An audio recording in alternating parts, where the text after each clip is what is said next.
Cricket మన దేశంలో ఇదొక ఆట మాత్రమే కాదు, ఒక ఎమోషన్. ఈ ఆటలో ఎందరో వస్తుంటారు, వెళ్తుంటారు. కానీ కొందరు మాత్రమే చరిత్రను తిరగరాస్తారు. ఆ చరిత్ర పుటల్లో కింగ్ అని పిలువబడే ఒక సామాన్య కుర్రాడి అసాధారణ ప్రయాణం ఇది. అతడే విరాట్ కోహ్లీ.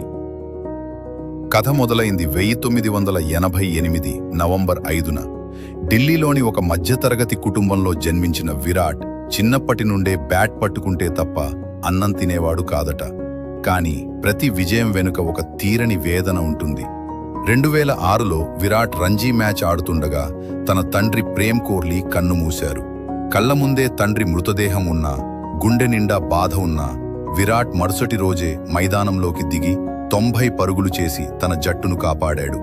తండ్రి అంత్యక్రియల కంటే తన బాధ్యతే ముఖ్యమని భావించిన ఆ రోజే ఒక లెజెండ్ పుట్టాడు. ఆ పట్టుదలే 2008లో విరాట్ను అండర్-19 వరల్డ్ కప్ విజేతగా నిలిపింది. అక్కడి నుండి టీమిండియాలోకి అడుగుపెట్టిన విరాట్ 2011 వరల్డ్ కప్ ఫైనల్లో కీలక ఇన్నింగ్స్ ఆడి హోబర్ట్ మైదానంలో మలింగ ఓవర్లో 24 పరుగులు పిండుకుని అసాధ్యమైన విజయాన్ని అందించినప్పుడే ప్రపంచానికి అర్థమైంది, ఇతడు కేవలం ఆటగాడు కాదు, ఒక రన్ మెషీన్ అని. వన్డేల్లో రారాజుగా వెలుగుతున్న విరాట్కు టెస్ట్ క్రికెట్ రూపంలో పరీక్ష ఎదురైంది. కానీ అడిలైడ్ గడ్డపై ఆస్ట్రేలియా స్లెడ్జింగ్కు భయపడకుండా సెంచరీలతో సమాధానం చెప్పాడు. ధోనీ నుండి కెప్టెన్సీ బాధ్యతలు తీసుకున్న తర్వాత టీమిండియా రూపురేఖలనే మార్చేశాడు.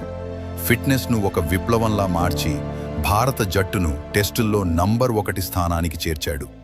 2016 ఐపీఎల్లో ఒకే సీజన్లో 4 సెంచరీలు చేసి చరిత్ర సృష్టించాడు. 2022 మెల్బోర్న్లో పాకిస్తాన్పై ఆడిన ఆ చారిత్రాత్మక 82 పరుగుల ఇన్నింగ్స్ కింగ్ ఈజ్ బ్యాక్ అని ప్రపంచం నినదించేలా చేసింది.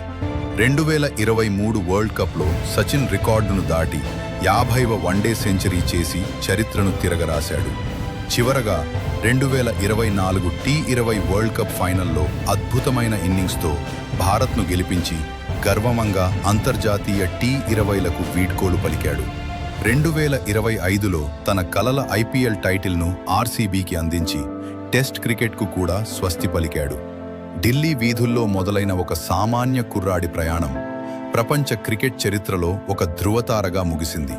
రికార్డులు ఎవరైనా బద్దలు కొట్టవచ్చు, కానీ కింగ్ కోహ్లీ చూపిన ఆ కసి, ఆ పట్టుదల మాత్రం ఎప్పటికీ అద్వితీయం.